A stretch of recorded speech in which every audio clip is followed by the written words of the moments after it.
this is Jeff and welcome to my channel. Yesterday, we've done a quick unboxing of a Samsung Galaxy J1 Mini Prime, and today, let's take a review of it. This is Samsung Galaxy J1 Mini Prime review. So this phone, budget phone of Samsung, this 2016.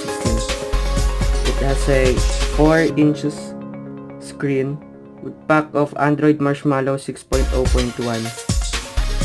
On the front, it has a home button, the back and recent app capacitive keys. On the left side, a volume rocker, and on the right side, it has a power button. On the bottom, it has a micro USB port and a microphone, and at the top, headphone jack. Since this device runs in Android Marshmallow, the Galaxy J1 Mini Prime is fast, even though it lags a little bit, and the animation of apps is slow sometimes, but overall performance is decent. It can take games with no problem like Temple Run, and also can play higher intensive games like Clash of Clans, Clash Royale, Asphalt 8, and etc. It credits to Manila Shaker, by the way. Let's have its Wi-Fi internet speed.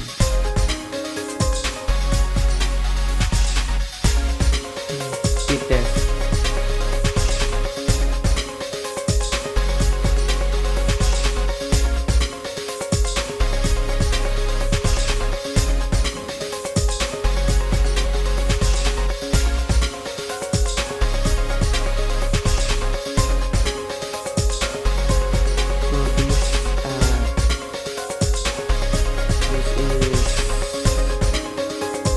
Too much time, so let's wait. Okay, begin test.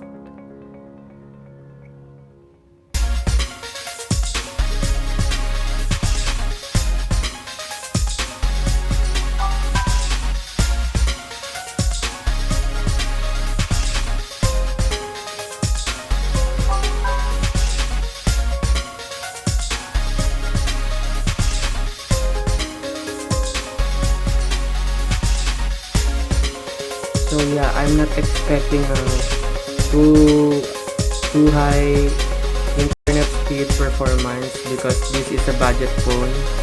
So yeah, I think it's pretty decent at this price. So let's open the camera up. So it has a 5 megapixel rear camera and a VGA in front camera. The camera setting is like the Samsung cameras in other smartphones like the S6 Edge Plus, S7 Edge. And yeah, camera mode, auto mode, pro mode. We have a ISO level adjustment and white balance, brightness. It lags a little bit. Okay, mode, continuous shots.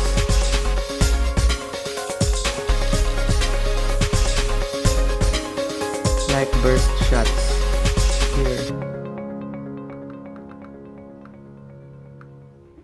Then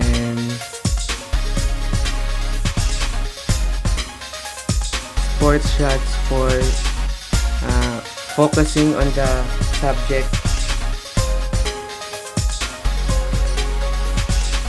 So we have samples of pictures and videos here.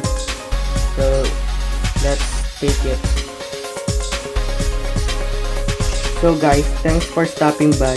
Hit like and subscribe. See you later.